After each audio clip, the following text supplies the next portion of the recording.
பீகார் முதல்வர் பதவியிலிருந்து விலக நிதிஷ்குமார் முடிவு செய்திருப்பதா தற்போது தகவல் வெளியாகி இருக்கிறது.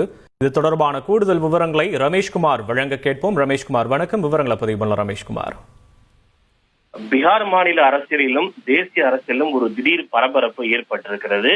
அதாவது பீகார் முதல்வர் பதவியை நிதிஷ்குமார் ராஜினாமா செய்யக்கூடும் என்கிற ஒரு செய்திதான் இந்த பரபரப்புக்கு மிக முக்கியமான ஒரு காரணம். அதாவது மார்ச் 16ஆம் தேதி நடைபெற இருக்கக்கூடிய மாநிலங்களவை தேர்தலுக்கான வேட்புமனு தாக்கல் நாளையோடு நிறைவு பெறுகிறது. அதில் பீகார் மாநிலத்தில் இருந்து மாநிலங்களவைக்கு போட்டியிடுவதற்கு நிதிஷ்குமார் நாளை வேட்புமனு தாக்கல் செய்ய போகிறார் என்று ஒரு தகவல் வெளியாகி இருக்கிறது.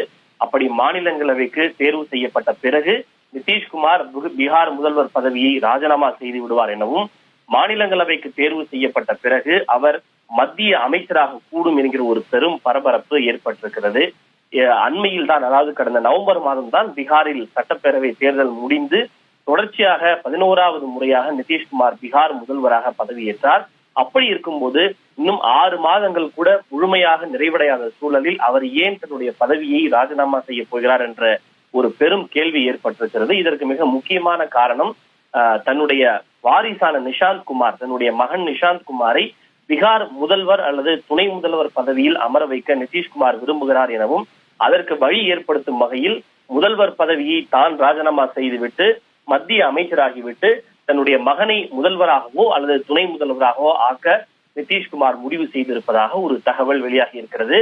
நிதிஷ்குமார் மத்திய அமைச்சராக போகிறார் என்று வரக்கூடிய தகவல் இது முதன்முறை அல்ல. 2024 மக்களவை தேர்தல் முடிவுகள் வெளியான உடனேயே யார் அடுத்த மத்திய அமைச்சராக வரப்போகிறார்கள் என்ற ஒரு யூகம் பரபரப்பு ஏற்பட்டது. அப்போது நிதிஷ்குமாரும் தன்னுடைய முதல்வர் பதவியை ராஜினாமா செய்துவிட்டு மத்திய அமைச்சராக போகிறார் என்று அப்போதே ஒரு செய்தி வெளியானது. ஆனால் அப்படி எதுவும் நடக்கவில்லை. இந்த சூழ்நிலையில் தான் இந்த பரபரப்பு செய்தி தற்போது மீண்டும் ஏற்பட்டிருக்கிறது. நிதிஷ்குமாரை பொறுத்தவரை ஏற்கனவே அவர் வாஜ்பாய் ஆட்சி காலத்தில் பீகாரில் ரயில்வே துறை அமைச்சர் உட்பட பல்வேறு முக்கியமான மத்திய அமைச்சராக பதவி வகித்திருப்பது குறிப்பிடத்தக்கது.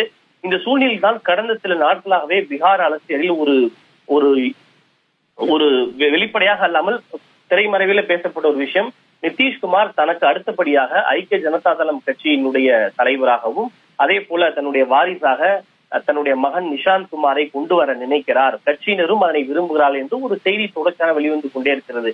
இந்த சூழ்நிலையில் தான் நிதிஷ்குமார் தற்போது மாநிலங்களவைக்கு தேர்வாக போகிறார். அதற்கு ஏற்றாத வகையிலே முதல்வர் பதவியை ராஜினாமா செய்ய போகிறார் என்று வெளியாகி உள்ள செய்தி பெரும் பரபரப்பை ஏற்படுத்தி இருக்கிறது.